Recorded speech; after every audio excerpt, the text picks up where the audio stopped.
Hello, my name is Bob. Welcome to a short stop on pool. Welcome to the first video in what I hope will become a series called Rack of the Week. My plan is to upload a new video every week showing one rack of straight pool, and most of the time it's going to be racks that I've played. Sometimes I'll analyze a rack from a pro. Most of the racks are going to be successful in that the player clears the entire table, but I think it'll be instructive also to have some racks that are failures where the pattern doesn't work or a cluster doesn't open or the wrong shot was shot, and we can look at the failures and learn something from them as well. So I'm hoping this becomes a discussion where we can talk about racks and all get better at seeing the patterns and getting through difficult racks and getting through easy racks for that matter. On some of my racks, I use a magic rack to rack the balls, and that's because this table doesn't necessarily rack all that tightly or open very well. And also, sometimes during the rack, it's hard to tell the ball number from the colors, and sometimes I'll get them mixed up, but I'll always try to indicate a ball graphically that I'm calling out and use the correct number whenever possible. So I hope you'll come on this journey, and we'll see where this Rack of the Week concept goes. I hope it turns into something good. Here's rack number one. So I'm starting this run with a side pocket break shot. The goal of this shot is to hit one of those head balls as full as you can. You want to transfer as much energy as you can to the rack, both to open it up and so you don't lose the cue ball. You can see the cue ball just went to the side rail and died there, so that's real successful, keeping the cue ball under control. That rack opened really well. Obviously, most of the balls are not touching and they're not in any clusters. The real indicator that the rack opened well, though, is that there's only 3 balls in the rack area, and they're not tightly clustered. I could pocket every one of those. Let's see, it's the 2, 4, and the 10.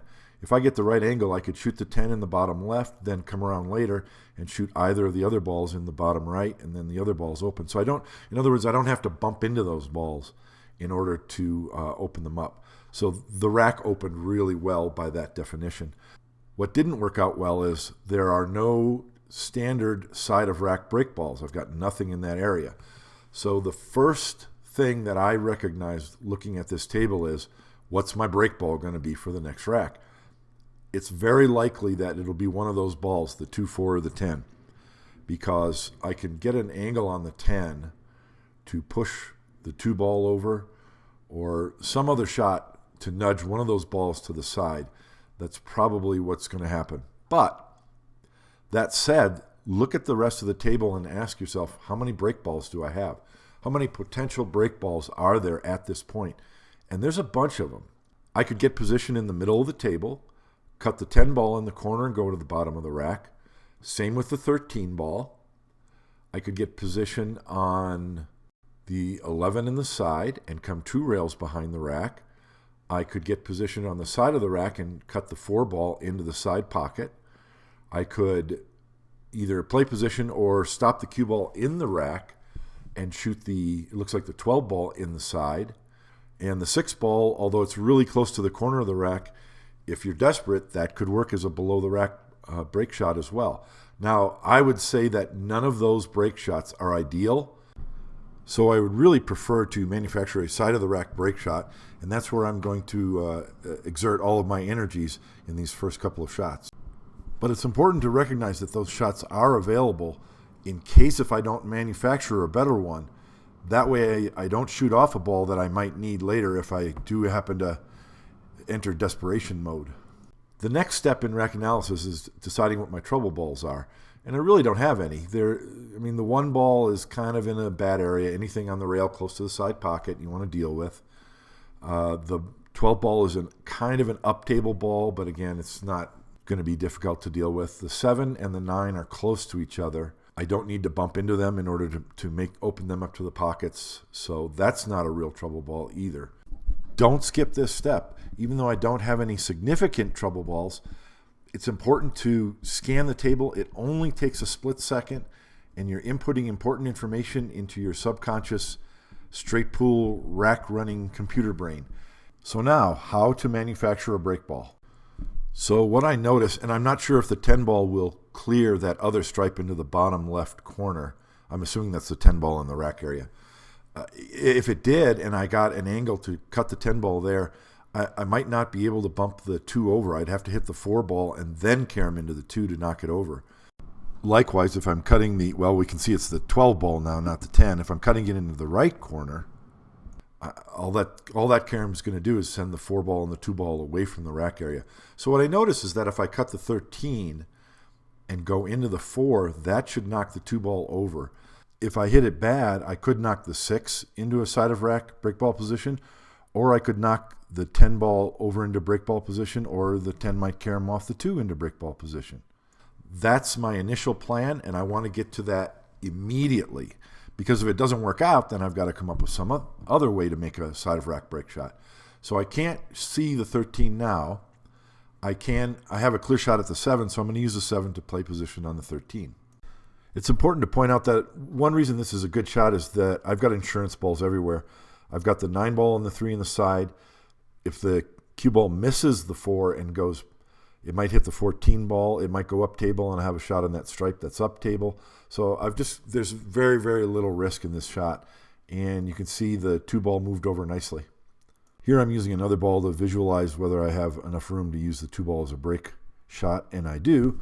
So I'm committing now to the 2 ball as my break shot for the rack. Before moving on, did you notice another good opportunity for manufacturing a break ball? What I could have done after shooting the 7 is play position on the 13 ball and then shoot the 13 and send the cue ball off the side rail, knocking the 9 ball up. However, there isn't a great insurance ball for this shot.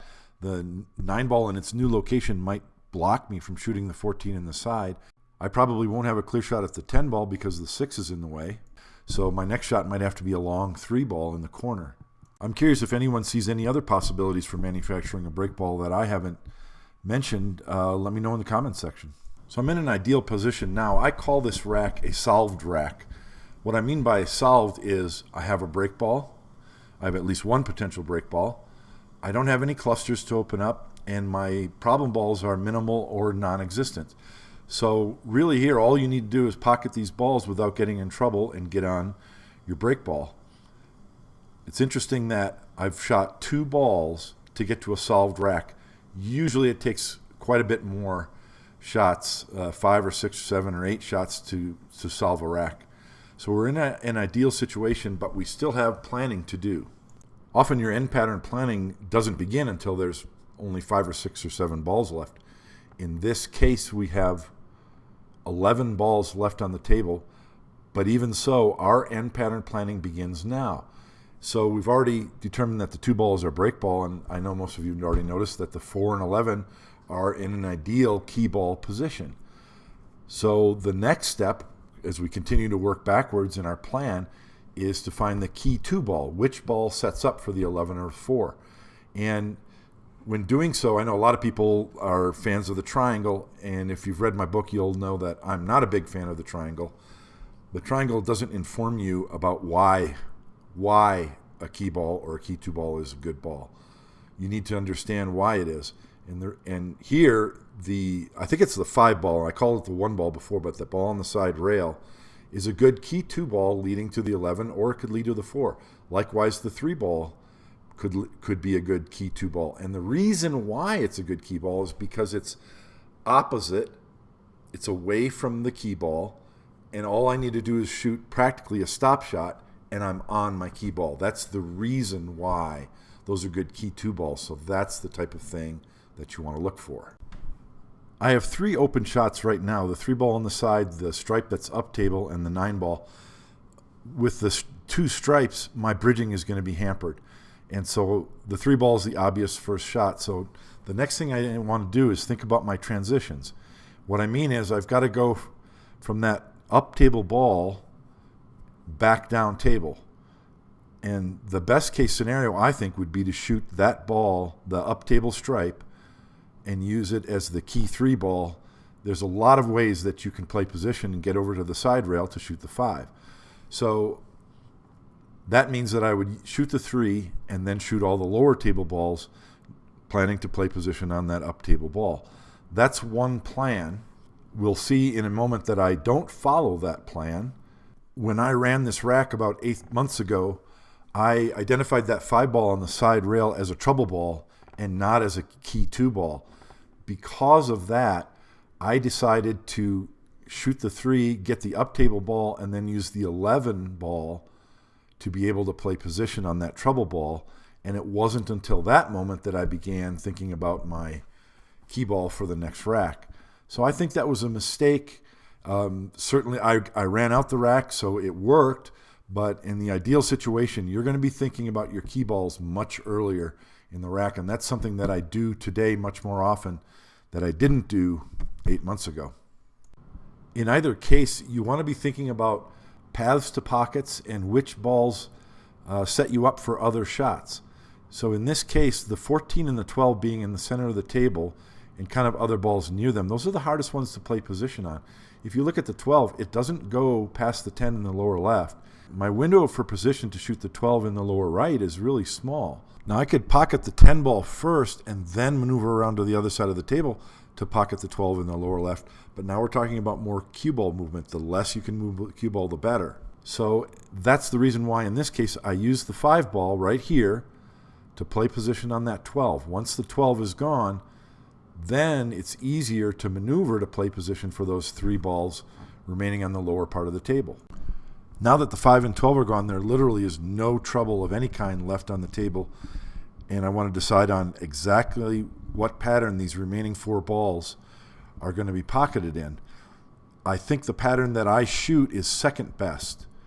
When I talked about earlier about the key 2 ball being across from the key ball, that makes the 9 ball the best key 2 ball in this situation because it's far enough away from the 4 ball and there's a lot of ways to play position from the 9 to land straight in on the 4. So I like shooting the 10, the 14 in the side, then the 6, and then the 9. Now it might be difficult to play position from the 14 to the 6, and so it wouldn't be a mistake to shoot 10, 14, 9, 6.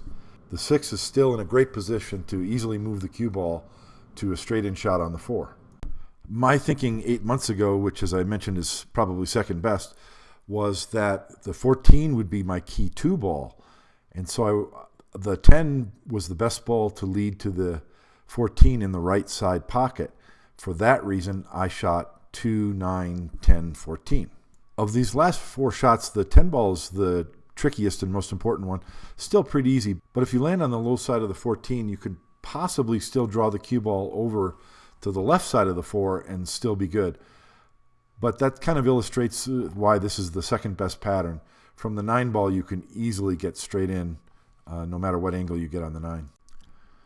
We want our pattern play to involve the least amount of cue ball movement as possible. We want positional routes that aren't 95% successful. We want them to be 99.9% successful. The forces of chaos and entropy can jump up and bite you at any time. And that's what we're constantly fighting as we're striving to string racks of straight pull together. On my key ball, I landed just a hair below straight into the side pocket. You'll find that's really useful because you can cheat the pocket or throw the ball and stick the cue ball, or it gives you the ability to move it. I could move it backward, forward, slide it up table. It gives you some maneuverability for your final position on the break ball. I hope you found that entertaining and informative. Leave a comment if you noticed something that I didn't mention. Also, let me know if there's certain types of issues that you're dealing with, and I'll see if I can find a rack that represents that, and we can kind of have a dialogue of try and figure out what works best. As always, head over to www.shortstoponpool.com to check out my book, A Short Stop on Straight Pool, and I'll see you next time.